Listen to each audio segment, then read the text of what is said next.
और मिलाद शरीफ के दिन है ना, तो मैं खुश बड़ा हूँ, मैं खुश भी बड़ा हूँ, आप यकीन करें। और मिलाद जो है वो हमारा ईमान है।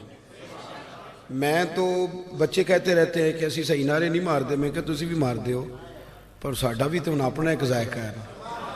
तो मुझे तो कई दफ़ा ज़ौक नहीं आता, मेरा तो दिल, मैं तो कई दफ़ा नकीब को भी कहता हूँ कि यार तू की गल करना है, चाजना तो करना, ये मिलाद के दिन है, आगे पीछे जो मर्जी करो, पर ये तो हुजूर का मिलाद शरीफ है ना। इसमें मेरे भाई आपने अब देखें ना, अगर आपको पता चल जाए, यकीन करें दोस्त मुलाकात कराते हैं, कहते हैं ये हमारे इलाके के SHO साहब, कराते हैं कि नहीं कराते? वो अगर आ जाए महफिल में तो आप मेरी मुलाकात कराएंगे नहीं कराएंगे? होती है यार, ये SHO साहब है, चलो अच्छी नीयत से सही कि किसी मौके पे चलो मजहबी लोगों के लिए बेहतरी कर देगा, कोई इजाजत ही टाइम पे दिलवा देगा। बड़े मुश्किलात है ना, कोई ना कोई। मैं एक जगह पे गया था तो वहाँ के DSP साहब ने कहा कि पीर साहब से मिलना है, वो मिलने आ गए। अब दोस्तों ने स्पेशली उन्हें बुला के, वो भाई होता है एक ज़हन के अंदर एक खाका है कि ये बंदा ऑफिसर है, और उसके साथ आपकी मुलाकात और आपका जाना, आप एक अल्लाह ने मनसब बनाया ना, अल्लाह इज्जतें देता है।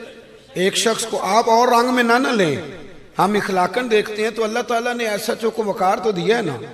कोई अपना वकार कायम ना रखे तो उसकी अपनी मर्जी है, अल्लाह ने वकार तो दिया है ना। मैं तो अल्हम्दुलिल्लाह इज्जत करता हूँ, अच्छे गुमान में रहता का ज़हन होता है कि फलाना बंदा SHO।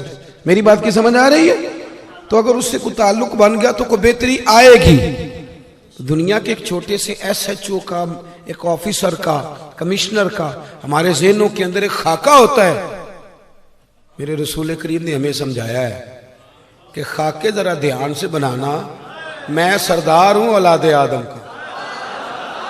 फरमाया खाके जरा ध्यान से बनाना, दुनिया के दरवाजे सारे खुलवा लेते हैं, पर अगर जन्नत का जाने का शौक हुआ तो मेरे पीछे पीछे आना, वो दरवाजा मैं तुम्हें खुलवा के दूंगा।